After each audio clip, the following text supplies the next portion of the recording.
Hey guys, welcome back to the channel Science Studio, and this is Ritika Chawla. So today we are going to discuss a new topic from the unit magnetic effects of current, and that topic is how to calculate a force between two infinite long current carrying wires. So I repeat the topic. तो इस topic को करने से पहले इस topic में हमें करना क्या है उसको समझने की जरूरत है, और वो क्या है, हमें क्या निकालना है, फोर्स निकालना है between two long infinite current carrying wires. So अगर मेरे पास कोई वायर है जिसमें से कुछ करंट फ्लो कर रहा है, I have seen it, I have experienced it, and now I am well acquainted with the fact that it has a magnetic field around it. If in a conductor some current is flowing, say I current is flowing, so अगर किसी भी wire के अंदर से कुछ current pass कर रहा है तो उसका अपना एक मैग्नेटिक फील्ड होगा, या फिर वो कुछ मैग्नेटिक फील्ड अपने आसपास जनरेट करेगी, जिसको हम मैथमेटिकली भी डिराइव करके आए हैं पिछले लेक्चर्स के अंदर. एक टिपिकल फॉर्मूला क्या होता है, अगर किसी भी पॉइंट पी पे मुझे मैग्नेटिक फील्ड की वैल्यू निकालनी है, and I hope you remember that formula, and that is B is equals to mu naught I upon में 2πr एंड 2πx भी बोल सकते हैं, जहां पर म्यू नॉट आई में आई क्या है, I is the current flowing through that wire, and upon में 2πx, what is x here, the distance of the point where you have to calculate the magnetic field due to that current carrying wire. So अब हमें क्या करना है, मेरे पास दो wires हैं जिसके अंदर दोनों के अंदर कुछ ना कुछ करंट की वैल्यू है, से I1 और I2 कुछ वैल्यूज हैं, ठीक है, और मुझे ये करना है कि मुझे एक वायर दूसरी वायर के ऊपर कितना मैग्नेटिक फोर्स लगाने वाली है वो मुझे देखना है. तो इसमें तो कोई डाउट होना ही नहीं चाहिए कि दूसरी एक जो वायर है वो दूसरी वायर पे कुछ फोर्स लगाने वाली है. क्यों लगाएगी, क्योंकि पहली वायर का कुछ अपना एक मैग्नेटिक फील्ड होगा, जो मैग्नेटिक फील्ड दूसरी वायर को भी जो है एक्सपीरियंस करना पड़ेगा, ठीक है. तो दूसरी वायर पहली वाली जो वायर का मैग्नेटिक फील्ड है उसको एक्सपीरियंस करने वाली है, और क्योंकि वो उस मैग्नेटिक फील्ड को एक्सपीरियंस करेगी उसके ऊपर कुछ मैग्नेटिक फोर्स भी लगेगा. और किसी भी एक वायर के ऊपर क्या मैग्नेटिक फोर्स लगता है जब वो किसी एक्सटर्नल मैग्नेटिक फील्ड में होती है, वो हम लास्ट लेक्चर में कवर करके आए हैं. That is I L cross B is the force in the vector form which current carrying wire और a wire experiences when kept in external magnetic field. तो कभी भी जब भी मैं कोई भी वायर के अंदर जब कुछ करंट फ्लो कर रहा होता है उसको अगर मैं किसी एक्सटर्नल मैग्नेटिक फील्ड में रख देती हूँ तो मुझे ये पता चला कि जो फोर्स उस वायर के ऊपर लगता है that is ILB sin theta, where I is the current through that wire, L is the length of that wire, B is the external magnetic field का वैल्यू जो भी उसके एक्सटर्नल मैग्नेटिक फील्ड होगा, and theta, sine theta में theta क्या है, theta is the angle between the current and the external magnetic field, और you can say the current element और मैग्नेटिक फील्ड में जो भी एंगल होता है. So this is the brief, nutshell कह सकते हो, थोड़ा सा मैंने आपको ब्रीफ कर दिया है. अगर जिसने भी वीडियो नहीं देखा है तो डिस्क्रिप्शन में जाकर यार फटाफट से देख लेना वीडियो, बिकॉज ये वाला जो टॉपिक है, लास्ट टॉपिक जब तक क्लियर नहीं होगा ये वाला टॉपिक भी क्लियर नहीं होगा. मेरी बात तब तक समझ में नहीं आएगी जब तक लास्ट वाला टॉपिक का फंडा क्लियर नहीं होगा, ठीक है. और जिसने भी मेरा लास्ट वाला वीडियो देखा उसको मेरी बातें आई होप समझ में आ रही हैं, ठीक है. तो मुझे करना क्या है, मुझे इन दोनों के ऊपर फोर्स निकालना है. जब मैं बात करूंगी A वायर की, A डैश वायर की, ठीक है, तो वो अपना कुछ मैग्नेटिक फील्ड एक्सर्ट करेगी या फिर बनाएगी. That will be in the form of concentric circles, as we know from the right hand thumb rule. If the current is flowing से इन अपवर्ड डायरेक्शन, जो कि मैंने दिखाया भी है, I2 डायरेक्शन में अगर करंट है तो मैग्नेटिक फील्ड जो होगा वो कंसेंट्रिक सर्कल्स की फॉर्म में होगा from the right hand thumb rule. और किसी भी पॉइंट से P पॉइंट पे मुझे मैग्नेटिक फील्ड की वैल्यू निकालनी है तो उसके लिए मैं डायरेक्ट एक फॉर्मूला जो डिराइव करके आई हूँ, म्यू नॉट आई अपॉन में 2πx या 2πr को मैं लगाने वाली हूँ. तो मैं छोटा सा आपको अप्रोच दिया है कि हम कैसे इसको करने वाले हैं, क्योंकि एक वायर दूसरी वायर के ऊपर कुछ फोर्स लगाएगी, ऐसे ही दूसरी वायर भी पहली वायर के ऊपर कुछ फोर्स लगाएगी. उसी फोर्स को मुझे कैलकुलेट करना है इस टॉपिक के अंदर. So guys let us start with the topic. मुझे क्या लिखना है before starting this topic, initial lines मुझे क्या लिखनी है, let us consider two current carrying infinite long wires that is A dash and B dash, ठीक है, सेपरेटेड बाय डिस्टेंस से आर, स्मॉल आर से वो सेपरेटेड है। और फिर मुझे क्या करना है, बारी बारी करके एक का दूसरे के ऊपर मैग्नेटिक फोर्स निकालना है और मैग्नेटिक फील्ड की वैल्यू को पुट करते हुए इसको सॉल्व करके फाइनली आंसर तक पहुंचना है। Very simple, very easy, but very important it is. और ये जो है बहुत इंपॉर्टेंट टॉपिक है इस यूनिट का, जिसके ऊपर कुछ न्यूमेरिकल भी आ सकता है, अदरवाइज स्ट्रेट डेरिवेशन भी आ सकता है आपको एग्जाम के अंदर। सो गाइस, इसको शुरू कैसे करना है, से this is wire 1 and this is wire 2 and now we are going to calculate the force on wire 1, ठीक है, 1 वायर के ऊपर कितना फोर्स लग रहा है ड्यू टू वायर 2, और 2 वायर की वजह से भी क्यों, अगर मैं स्पेसिफिक हो जाऊं तो 2 वायर का जो अपना एक मैग्नेटिक फील्ड है वो इसके ऊपर कुछ फोर्स लगाएगा, उसको मैग्नेटिक फोर्स बोलेंगे। तो force on wire 1 due to wire 2 वो हम पहले कैलकुलेट करने वाले हैं। एंड फोर्स का formula is F of 1 2 is equals to I L B sine theta. Guys, मैंने इसमें वैल्यूज अभी डाली नहीं है, I1 है कि I2 है, L1 है कि L2 है, एंड सिमिलरली B1 है कि B2 है। बिकॉज यहाँ मैं थोड़ा पॉज इसलिए भी देना चाहती हूँ क्योंकि ये जनरली गलती है जो हम सब करते आए हैं, और मुझे उम्मीद है कि ये बहुत ही जनरल गलती है जो हम कर देते हैं फ्लो में और हमें पता नहीं चलता है। एक्चुअली इसके पीछे का थोड़ा जो कंसेप्ट है उसको दोबारा रिमाइंड करने की जरूरत है। देखो, जब हम किसी भी वायर के ऊपर किसी एक्सटर्नल मैग्नेटिक फील्ड की वजह से कुछ फोर्स निकालते हैं, उसका फॉर्मूला तो ठीक है, that is I L B sine theta, but उसमें आई जो है is the current flowing through that wire on which we have to calculate the force, that is I1. And what is L here? L is also the length of that wire only on which we have to calculate the magnetic force. So this is L1 and here I have supposed you have also आपको लोगों को भी लिखना है ये चीज that L1 equals to L2 equals to L. So यहाँ मैं L1 लिखूं या L2 लिखूं कोई फर्क नहीं पड़ता है, बट हाँ इतना जरूर है कि अगर दोनों वायर्स का लेंथ इक्वल नहीं है तो यहाँ पर L1 आने वाला है, बट अदरवाइज यहाँ पर मैंने सिर्फ L लिखा है। And what about B? मैं क्या लिख दूं कि जो वायर 1 है उसी का अपना मैग्नेटिक फील्ड है जो कि उसी के ऊपर फोर्स एक्सर्ट करने वाला है, तो ये बात गलत है। मुझे एक्सटर्नल मैग्नेटिक फील्ड देखना है। वायर 1 के लिए जो एक्सटर्नल मैग्नेटिक फील्ड बना वो बना वायर 2 की वजह से। जब हम I L B sine theta पढ़ते हैं उसमें जो B होता है that is external magnetic field, और यहाँ पर B की वैल्यू आएगी B2, that is due to wire 2 it is experiencing a force that is I1 L B2 sin theta. And what about theta? Theta क्या होता था? IL के बीच मतलब करंट एलिमेंट और मैग्नेटिक फील्ड के बीच का एंगल। सो गाइस, मैं पहले भी डिस्कस कर चुकी हूँ बट स्टिल हम दोबारा से देख लेते हैं इन दोनों के बीच का जो एंगल है वो क्या बनने वाला है।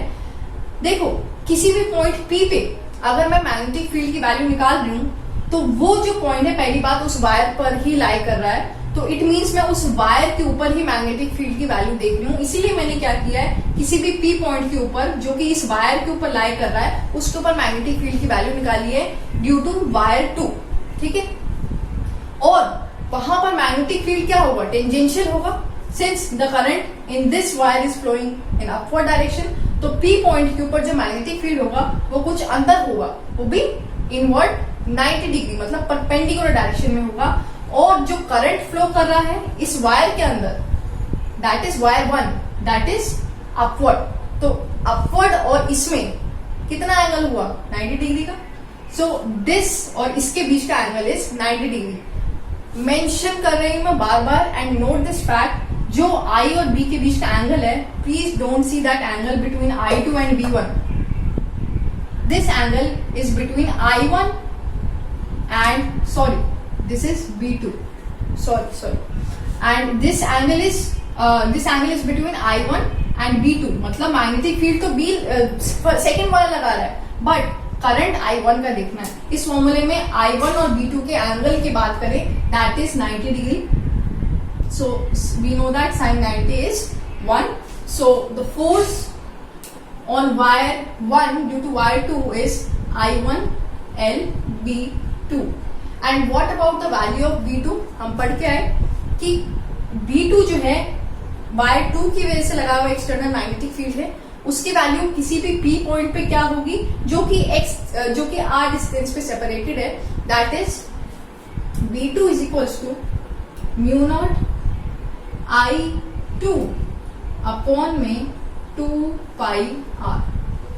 I hope this is also clear to all of you that जब मैं B2 की बात कर रही हूँ तो B2 क्या है, इसी की वजह से लगाया हुआ कुछ एक्सटर्नल मैग्नेटिक फील्ड, उसमें म्यू नॉट I2 मतलब इसी का करंट और इसी के इन दोनों वायर्स के बीच का डिस्टेंस आएगा. तो यहाँ I2 लगाया लेकिन यहाँ I1 लगाया, इस फैक्ट में कंफ्यूज नहीं होना, ठीक है. और चाहूँ तो अगर फिर भी कोई डाउट रह जाता है, you can ask me in the comment section. We have a Telegram channel as well. I have discussed it to you earlier also, and you can find that link of the Telegram channel in the description box, and you just have to click that link and install the Telegram from the Play Store, and you can clear your individual doubts from there. So it is a very handy app यार, जिस पे आप अपने doubts भी clear कर सकते हो और latest updates आपको मिल जाएंगे वहाँ पर. तो यहाँ पर मैं B2 की वैल्यू रख रही हूँ.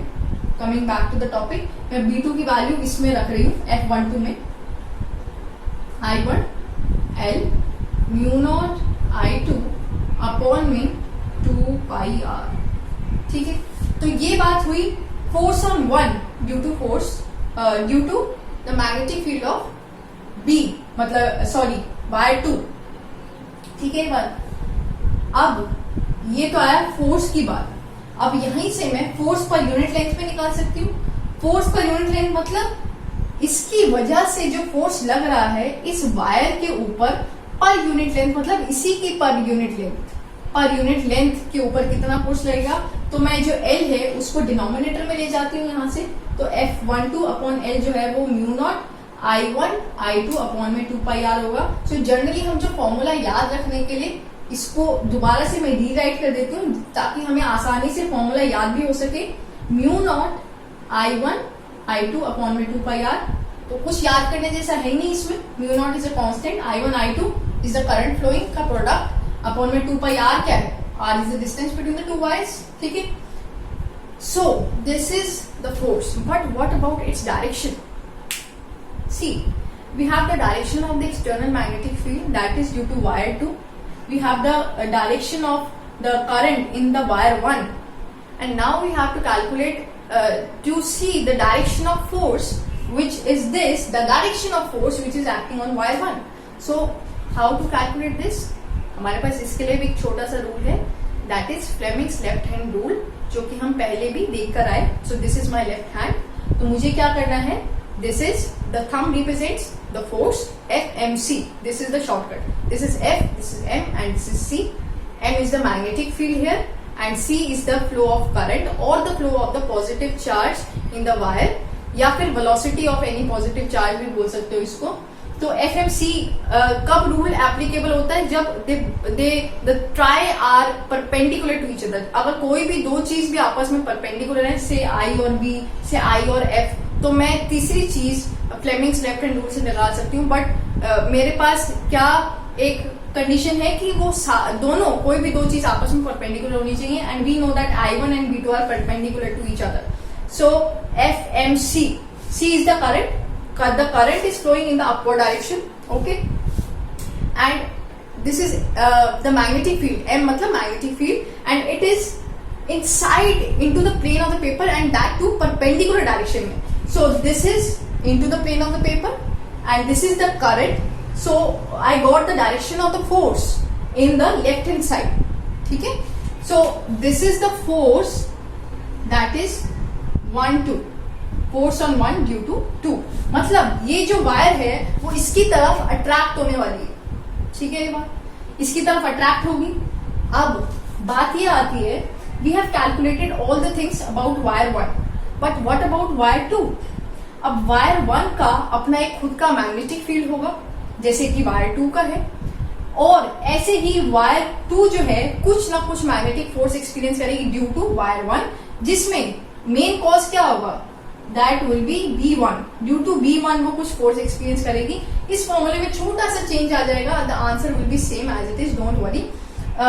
यहां पर जब मैं F ऑफ पहली बार 2-1 निकालूंगी, force on 2 due to wire 1, that will be I2 जिस पर लग रहा है उसका करंट, L जिसकी लेंथ, जिस पर हम फोर्स निकाल रहे हैं उसी की लेंथ, B will be जिसके कारण लग रहा है, that is wire 1, and again I guess the current and magnetic will be perpendicular in this direction as well, and you will see that अगर इसमें करंट ऐसे जा रहा है, तो अगर मुझे किसी भी पॉइंट P पर मैग्नेटिक फील्ड की वैल्यू की डायरेक्शन निकालनी है, तो पहली बात वो किसी भी पॉइंट के टेंजेंशियल होती है. तो मेरी जब फिंगर्स कर्ल करेंगी तो वो कुछ एंटी क्लॉकवाइज डायरेक्शन में करेंगी, और अगर मैं P पॉइंट तक पहुंचूंगी, अगर मैं इससे इस पॉइंट तक पहुंचती हूँ, तो उस पॉइंट पर मुझे एक टेंजेंट ड्रॉ करना है, एंड दैट विल बी इस प्लेन के बाहर and will be perpendicular. So जो मैग्नेटिक फील्ड होगा due to this wire, this will be in this direction, मतलब B1 will be like this, बाहर की तरफ. अभी 3D है तो मैं बाहर की तरफ थोड़ा ऐसे दिखाया, 3D को हम ऐसे दिखाते हैं 2D पे, तो B1 sin 90 हो जाएगा. अगेन सब कुछ सेम रहेगा. This will B force 2-1 I2 B1, and what is B1? Mu naught, मतलब B1 क्या है बेसिकली, इसकी वजह से मैग्नेटिक फील्ड किसी भी पॉइंट पे म्यू नॉट I1 अपॉन में 2πr रहेगा. तो इसी का करंट, मतलब इसी वायर का करंट आ जाएगा अपॉन में 2πr, और कुछ भी चेंज नहीं आएगा फॉर्मूला में, बिकॉज अगर मैं इसके अंदर इसकी वैल्यू डालती हूँ, सिर्फ I1 और I2 की वैल्यू बेसिकली इंटरचेंज होती है, तो आंसर मेरे पास अभी भी सेम ही रहता है. और बस एक छोटी सी बात है, दोबारा से फ्लेमिंग्स लेफ्ट हैंड रूल लगाकर हमें जो है मैग्नेटिक फील्ड का जो डायरेक्शन है उसको कैलकुलेट करना है. मेरे पास फोर्स की वैल्यू आ गई है, इट मीन्स मुझे ये पता चल गया ये जो दो वायर्स हैं वो एक दूसरे के ऊपर फोर्स पर यूनिट लेंथ सेम ही लगाएंगी, that will be mu not I1 I2 upon में 2πr. वो जो है इन दोनों की लेंथ्स पर डिपेंड नहीं करता है, क्योंकि मैंने दोनों के अंदर फोर्स पर यूनिट लेंथ ही निकाला है. वो डिपेंड करता है I1 और I2 के प्रोडक्ट पर, और इनवर्सली वेरिएबल है डिस्टेंस के बिटवीन देम. दोनों एक दूसरे के ऊपर सेम फोर्स लगाएंगे, ठीक है. और ये फोर्स आ जाने के बाद सिर्फ हमारे पास मैग्नेटिक फील्ड का डायरेक्शन बचता है, दैट इज इस वायर के लिए. आप दोबारा से इस वायर के लिए फ्लेमिंग्स लेफ्ट हैंड रूल लगाते हैं और देखते हैं कि क्या डायरेक्शन बनता है, the force on this wire due to this wire का magnetic field. So FMC, again this is the force, this is the magnetic field, and this is the current. So in this wire the current was flowing I2 in upward direction, okay, and the magnetic field was like this, मतलब plane of the paper के बाहर आ रहा है, वो भी 90 degree. So जो FM है वो बाहर को आ रहा है, ठीक है. The current is in upward direction and the force came out to be in this direction, मतलब ये जो वायर है वो उसकी तरफ अट्रैक्ट होने वाली है. So the force will be F21 and this was F12. I hope आप लोग को ये फिगर ध्यान से अच्छे से देखोगे तो क्लियर हो रहा है, बट थोड़ा सा यहाँ पर कंजेस्टेड हो गया है. बट आप मेरा जो पॉइंट है वो समझ गए होंगे. जो फोर्स निकाला हमने एक दोनों वायर्स की वजह से, वो अट्रैक्टिव फोर्स आया. ये जो दोनों वायर्स हैं वो एक दूसरे को अट्रैक्ट करने वाली हैं. But this is the first case when we took a assumption that in both the wires the current is flowing in the same direction. But what about the fact that if the current in one wire is in upward direction and another wire is in downward direction? What about that fact? उस case में क्या होगा, एक wire दूसरे के ऊपर क्या magnetic force लगाएगी, दूसरी वायर पहले के ऊपर क्या मैग्नेटिक फोर्स लगाएगी, and what will be the force की डायरेक्शन. वो अट्रैक्टिव फोर्स होंगे कि रिपल्सिव फोर्स होंगे कि कौन से फोर्स होंगे. So let me give you a hint, because ये वाला टॉपिक मैं आप लोग को नहीं करा रही हूँ, मैंने यहाँ पर सम अप किया है मेरा टॉपिक कि ये दोनों जो वायर्स हैं एक दूसरे के ऊपर सेम फोर्स लगाने वाली न्यूमेरिकली, बट डायरेक्शन जो है अपोजिट होगी. अपोजिट मतलब अट्रैक्टिव फोर्स ही लगे, इन दोनों को अट्रैक्ट करेंगी ये, ठीक है. यहां तक हमारा टॉपिक खत्म होता है. जनरली पेपर में भी इतना ही आता है, बट स्टेटमेंट ध्यान से पढ़ लेना कि एक वायर के अंदर अपवर्ड करंट, दूसरी वायर के अंदर डाउनवर्ड करंट है, तो जो हमारा केस है वो थोड़ा गड़बड़ा जाता है. यहाँ पर मैं बता दूं उसमें भी कुछ चेंज नहीं आने वाला, फोर्स जो है अभी भी यही लगेगा. कुछ चेंज नहीं आएगा, फोर्स की वैल्यू भी अभी यही रहेगी। बस छोटा सा काम ये हो जाएगा कि जो डायरेक्शन है वो बदल जाएगी, मतलब जो फोर्स होंगे वो रिपल्सिव होंगे। हम अगर फ्लेमिंग्स लेफ्ट हैंड रूल से इसको निकालेंगे। आई होप आप लोगों ने इसको नोट किया होगा, नहीं किया है तो प्लीज कर लो यार, इसका स्क्रीनशॉट ले लो, अदरवाइज आप इसको अपनी कॉपीज में साथ में नोट कर सकते हो। And this is a very important topic to be noted, ठीक है। सो अगर आप लोग को यार ये वीडियो समझ में आ रहा है, ठीक है, कंसेप्ट क्लियर हुआ है, तो जरूर कमेंट सेक्शन में बता देना, और हम आगे ऐसे ही कंटिन्यू करेंगे अपनी वीडियोस को। And this is the homework which is to be done, which I discussed just few seconds back, कि हमें अगर दो वायर्स के बीच में करंट जो है अपोजिट डायरेक्शन में बहेगा तो फिर फोर्स क्या होगा और डायरेक्शन क्या होगी। I have provided you the result, but you have to calculate, still calculate it, क्योंकि ऐसा होता है कि पेपर में ऐसा अपोजिट केस आ जाता है। सो नेक्स्ट वीडियो में मिलते हैं। आई होप आपको समझ में आया है, तो प्लीज लाइक करें वीडियो को और चैनल को सब्सक्राइब करें।